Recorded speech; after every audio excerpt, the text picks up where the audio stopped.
حضرت عائشہ صدیقہ رضی اللہ تعالیٰ عنہ فرماتی ہیں میں نے نبی پاک صلی اللہ تعالیٰ علیہ وآلہ وسلم کو نا مرض وصال تک دیکھا ہے، حضور کے وصال تک، کہ حضور قرآن پاک کی آخری 2 سورتیں پڑھ کے سورت فلق اور ناس اپنے ہاتھوں پہ پھونکتے تھے، پھر جسم پہ ملتے تھے۔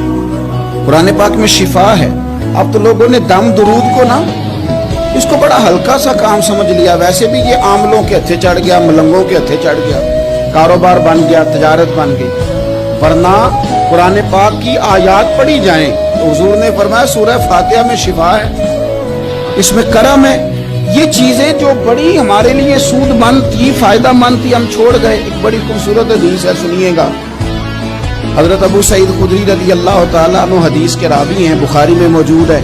ارشاد فرماتے ہیں کہ ہم ایک سفر پہ تھے، واپس آ رہے تھے، ایک جگہ رات کو قیام کیا، سونا تھا، بستی تھی، بستی کے لوگوں نے نہ کھانا پوچھا نہ پانی پوچھا، کوئی ضیافت نہیں کی۔ آدھی رات کا وقت آیا تو ایک بندہ دوڑا دوڑا آیا، کہنے لگا ہمارے سردار کو بچھو نے کاٹ لیا ہے، تم میں سے کوئی بندہ دم درود کر لیتا ہے؟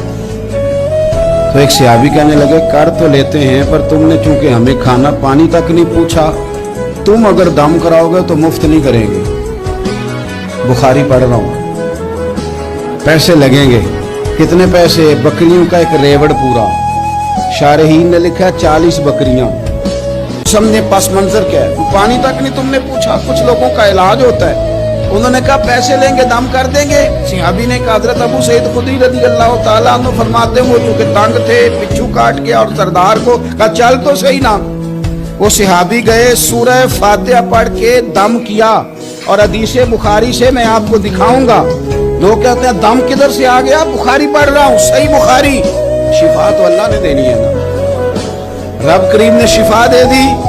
بکریاں لے لی، آ گئے جہاں آرام کر رہے تھے اس جگہ۔ صحابہ میں اختلاف ہو گیا، کچھ کہنے لگے بکریاں لینی چاہیے تھی، کچھ کہنے لگے نہیں لینی چاہیے تھی۔ حضرت ابو سعید خدری رضی اللہ تعالیٰ عنہ فرماتے ہیں پھر ہم نے فیصلہ کیا چپ کر کے سو جاؤ، صبح حضور کی بارگاہ میں جائیں گے۔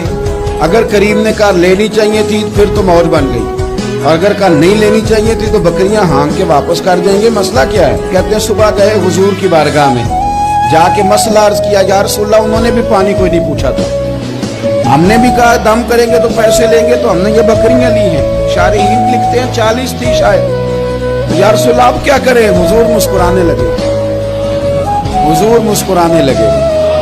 جس کے گچھے سے لچھے جڑے نور کے، ان ستاروں کی نزہت پہ لاکھوں سلام، اور جس کی تسکین سے روتے ہوئے ہنس پڑے، اس تبسم کی عادت پہ لاکھوں سلام، اور ان کی باتوں کی لذت پہ بے حد درود، ان کے خطبے کی ہیبت پہ لاکھوں سلام۔ حضور مسکرانے لگے اور مسکرا کے پوچھا اچھا پڑھا کیا تھا؟ یا رسول اللہ سورہ فاتحہ۔ فرمایا سکھائی کس نے تھی؟ کہا یا رسول اللہ آپ نے۔ فرمایا پھر آدھی بکریاں میری ہیں آدھی تمہاری ہیں۔